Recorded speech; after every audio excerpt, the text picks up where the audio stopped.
উত্তরবঙ্গের সবুজ অরণ্যের গভীরে গরুমারা জাতীয় উদ্যান। এর কোল ঘেঁষে রয়েছে এক অনন্য পাঠশালা, যেখানে ছাত্রছাত্রীরা মানুষ নয়, তারা হলো হাতি। এই জায়গার নাম ধূপঝোড়া পিলখানা বা ধূপঝোড়া এলিফ্যান্ট ক্যাম্প। এই পাঠশালায় জঙ্গলের অনাথ একাকী হাতিদের উদ্ধার করে এনে ভর্তি করে দেওয়া হয়। এরাই কুনকি হাতি হয়ে ওঠে প্রশিক্ষণ শেষে। অংশ নেয় প্রকৃতি সংরক্ষণে মানুষের সহযোদ্ধা হিসাবে। যখন জেনি বয়স ছিল মনে করো 1.5 মাসের বাচ্চা, বাতাবাড়ি চা বাগানের মধ্যে ওটা দল হাতি যখন বার হয়েছিল, তখন আমাদের ফরেস্টের লোকগুলা ধরে আনছিল। আসার পরে এখানে গরু মারা কিছুদিন রাখা হলো, রাখার পরে আমাদের ওইখানে জলাভরা নিয়ে গেলা হলো। একটা রেঞ্জ অফিসার বললো যে তুমি এই বাচ্চাকে দুধ খাইতে পারবো? কাছে হ্যাঁ পারবো। তখন ওই বাচ্চাকে আমি দুধ খাইতে খাইতে আমি বড় করলাম। শিক্ষিত হাতিদের দেওয়া হয় বন দপ্তরের সরকারি চাকরি ও কাজ, প্রাপ্য হয় মাস মাইনে, এমনকি জোটে অবসরকালীন সুযোগ সুবিধা ও পেনশন পর্যন্ত। যে হাতিকে আমরা বিভিন্ন রকম আমরা ভাষা দিয়ে শিখাই, যে বাংলাও বলি, আমরা কোনো সময় হিন্দিও বলি, কোনো সময় মনে কর আমাদের নিজের মাতৃভাষাটাও বলি।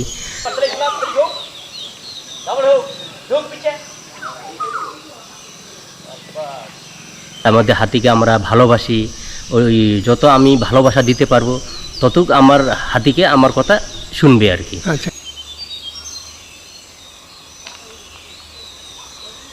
কুনকি হাতি মানে শুধু পোষা হাতি নয়, এরা হলো জঙ্গলের নীরব রক্ষক। বুনো হাতিকে নিয়ন্ত্রণ করা, উদ্ধার অভিযান চালানো আর মানুষের জীবন বাঁচানো, এ সবই এদের কাজ। এরা লড়াই করে না, এরা পথ দেখায়, মানুষ আর বনের মধ্যে একটা সেতু বন্ধন তৈরি করে।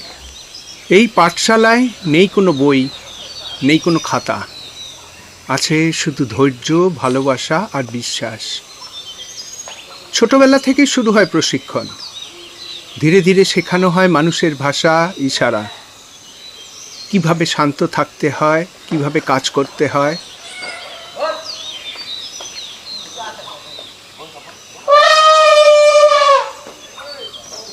প্রথম পড়াশোনা শিক্ষা মানে আমি ওর থেকে মনে কর আগে ওকে পুষলাইতে হবে, ওকে খাওয়ানো ভালো ভালো জিনিস দিতে লাগবে।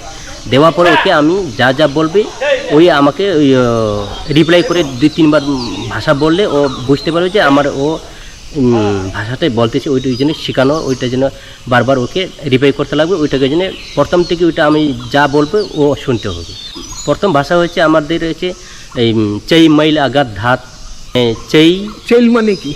চেই মানে ডান দিকে, আচ্ছা, বা দিকে মানে ডায়ে বায়ে মানে চেই বায়ে ঘুম, ডাইনে ঘুম। আর চল বলে মাইল আগাজ্জা মানে চলো সামনে। আপনি থেকে থেকে মাইল মাইল বলছিলেন। মাইল আগার মানে সামনে চলো। আচ্ছা। আর পিছনে যেটাকে বলে পিছে। পিছে, হ্যাঁ। আচ্ছা। এখানে কটা হাতি আছে? 10টা। এখানে বর্তমানে এখন 10টা আছে। আচ্ছা। পাঠশালায় একজন ছাত্র যেমন নিয়ম মেনে চলে, তেমনি এখানকার হাতিরাও চলে নির্দিষ্ট রুটিনে। ঘুম ভাঙে খুব সকালে। সকাল থেকে ঘুম থেকে উঠে আসার পরে আমরা ওকে কাজ করায়। আমাদের যেটা হাতি খাওয়া, রাত্রে যেটা খাওয়া হয় জঙ্গল যেটা, ওইটা আমরা পরিষ্কার করে দেবো। তারপরে ওটা করার পরে আমরা যেতে মনে করি গভর্নমেন্ট থেকে যেতে রেশন চাল দেয়, চাল ডাল ছোলা গুড় লবণ দেয়, ওইটাকে টপলা করে রাখা হয়। ওইটাকে সকালে ওইটাকে ব্রেকফাস্ট জন্য দিব। পরে কাজ যাবে গ্রেজিংয়ে নিয়ে যেতে লাগবে। আমরা রাইড যখন টুরিস্টের রাইড শেষ করার পরে আমরা গ্রেজিংয়ে নিয়ে যাবো। হ্যাঁ, ওইখানে ওই যেখানে রাইনোগুলা খাই দেখলা, ওইখানে হাতি যে ওখানে খাবে, জলও খাবে, ওইখানে খেলা করবে, থাকবে, আমরা পাশে থাকবো। ওই 2টা, 2:30, 3টা বাজলে তোমার হাতি চান করাবো। চান করার পরে নিয়ে আসার পরে এখানে পিলখানা রাখা হবে। রাখার পরে আমরা রাইড যদি থাকে রাইড চলে যাবো, রাইড না থাকলে এখানে পিলখানা থাকবে। মানুষ আর হাতির এই সম্পর্ক শুধু কাজের নয়, এ এক গভীর বন্ধন যা হৃদয়ের সাথে হৃদয়ের মধ্যে তৈরি হয়। ভালোবাসা, বিশ্বাস আর সহমর্মিতার এক অনন্য গল্প। ধূপঝোড়ার এই পাঠশালা আমাদের শেখায় প্রকৃতির সাথে লড়াই নয়, সহাবস্থানই হলো আসল পথ। এই হাতিরা শুধু ছাত্র নয়, ওরা আমাদের শিক্ষকও বটে।